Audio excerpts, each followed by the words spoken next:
RSS. आखिर RSS से क्यों डरती है दुनिया?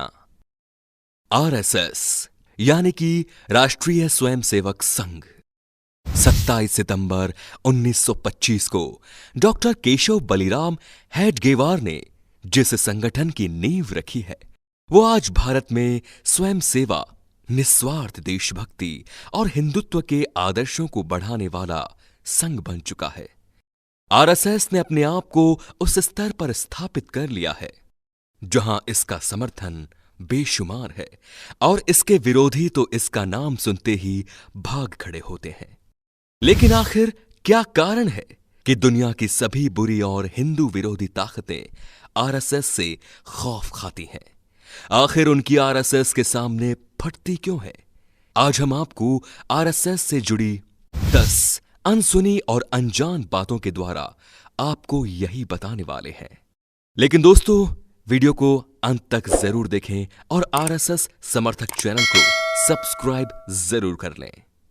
दोस्तों, आरएसएस की विचारधारा वीर सावरकर से प्रभावित है। यही कारण है कि आरएसएस का मूल उद्देश्य है हिंदू धर्म के आदर्शों को बढ़ावा देना और हिंदुत्व को बुलंदी प्रदान करना। आरएसएस की छवि थोड़ी आक्रामक जरूर है, लेकिन हम किसी तरह के बेबुनियाद और अन्यायपूर्ण विवाद का समर्थन नहीं देते। हालांकि जब बात हिंदुत्व पर आती है तो आरएसएस इसके बचाव में सबसे आगे की पंक्ति में खड़ी नजर आती है। इसीलिए हिंदुत्व विरोधी ताकतों को आरएसएस से डर लगता है। आपको जानकर हैरानी होगी कि आरएसएस में करीब 70 लाख सक्रिय सदस्य हैं और इसकी देश भर में करीब 85,000 शाखाएं भी सक्रिय रूप से चलती हैं। अकेले उत्तर प्रदेश में आरएसएस की 8,000 से ज्यादा शाखाएं हैं। केरल जैसे राज्य में जहां हिंदुत्व का इतना प्रभाव नहीं माना जाता, वहां भी आरएसएस के करीब 5,000 शाखाएं हैं। ये आंकड़े इस बात को बताने के लिए काफी हैं कि आरएसएस की भारत देश के कोने कोने में कितनी मजबूत पकड़ है। आपको बता दूं कि भारत की सबसे पुरानी पार्टी और हाल ही के समय में एक व्यक्ति के विरोध में अंधी हो चुकी कांग्रेस पार्टी भी आरएसएस से खास खौफ खाती है। इसका कारण है आरएसएस की हिंदुत्ववादी छवि, जो कांग्रेस की तथाकथित सेक्युलर छवि के खिलाफ जाती है और कांग्रेस को हर बार एक वर्ग विशेष के फायदे के लिए देश से दगा करने से रोकती है। कांग्रेस का आरएसएस से खौफ खाने का एक कारण चुनाव और देश में आरएसएस का मजबूत वर्चस्व भी है। भारतीय जनता पार्टी के लिए सत्ता की चाबी तक का रास्ता बनाने में आरएसएस का योगदान किसी भी स्थिति में नहीं भुलाया जा सकता। आरएसएस की छवि जरूर एक हिंदूवादी संघ की है, लेकिन इसका मतलब ये बिल्कुल भी नहीं कि हम हिंदू, मुस्लिम और ईसाई धर्म गुरुओं की तरह दूसरे धर्मों के लोगों को डरा धमकाकर और पैसे का लालच देकर उन्हें हिंदू बनाना चाहते हैं। आरएसएस की शाखाओं में हर धर्म के इंसान का स्वागत होता है और आरएसएस को दूसरे धर्म के त्योहारों पर विशेष आयोजन करते हुए भी देखा गया है। इसके कारण आरएसएस को न केवल हिंदू बल्कि देश के मुस्लिम और दूसरे धर्मों के लोगों का भी बड़ी संख्या में समर्थन हासिल है। कई लोग कहते हैं कि आरएसएस ने महात्मा गांधी के स्वतंत्रता आंदोलनों में शामिल होने से इनकार कर दिया था, लेकिन ऐसा बिल्कुल भी नहीं है। उन्होंने बस संघ के लोगों को 1930 के नमक सत्याग्रह से दूर रखा था। इसके अलावा आरएसएस के लोगों ने स्वतंत्रता आंदोलन में भाग लिया है।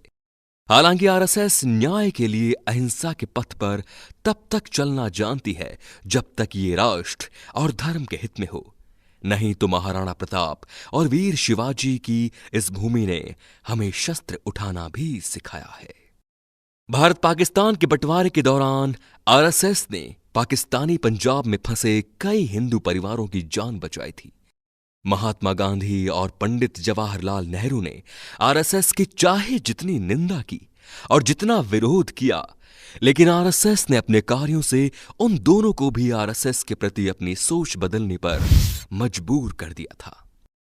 भारत की सुप्रीम कोर्ट तक कह चुकी है कि भारतीय सेना के बाद अगर कोई भारत की सच्ची रक्षा कर रहा है तो वो है आरएसएस। पाकिस्तान के खिलाफ 1947 और 1965 के युद्ध में आरएसएस के कार्यकर्ताओं ने बिना किसी स्वार्थ के अपनी सेवाएं दी थी। आरएसएस का डंका सिर्फ भारत में ही नहीं बजता, बल्कि हमारा पड़ोसी देश पाकिस्तान भी इससे खौफ खाता है। स्वतंत्रता के बाद आरएसएस पर कुल 3 बार प्रतिबंध लगाया जा चुका है। देश में पश्चिमी संस्कृति का प्रचार प्रसार करने वालों और दूषित सेक्युलरवादियों ने 1948, 1975 और 1992 में आरएसएस पर प्रतिबंध लगा दिया था। लेकिन देश का सच्चा हित सोचने वाली आरएसएस न कभी झुकी है और न कभी झुकेगी। 1962 के चीन युद्ध में जब देश को खून की जरूरत थी, तो वो आरएसएस के कार्यकर्ता ही थे जो बिना अपनी जान की परवाह के भारत भूमि के सपूतों की सेवाओं के लिए सबसे आगे खड़े रहे। और आज जब देश कोरोना संकट से गुजर रहा है, उस समय भी आरएसएस के लोग दिन रात मानव सेवा में लगे हुए हैं। तो बस यही कारण है जो आरएसएस को शक्ति प्रदान करते हैं और हर देश विरोधी मानसिकता वाले इंसान को उससे डरने पर मजबूर करती है। आखिर किसी की ऐसे ही तो नहीं फटती, कुछ ना कुछ बुरा तो जरूर ही किया होगा उसने। आरएसएस के लिए एक लाइक तो बनता है दोस्तों। चैनल पर नए हो तो इसे सब्सक्राइब भी कर देना। धन्यवाद।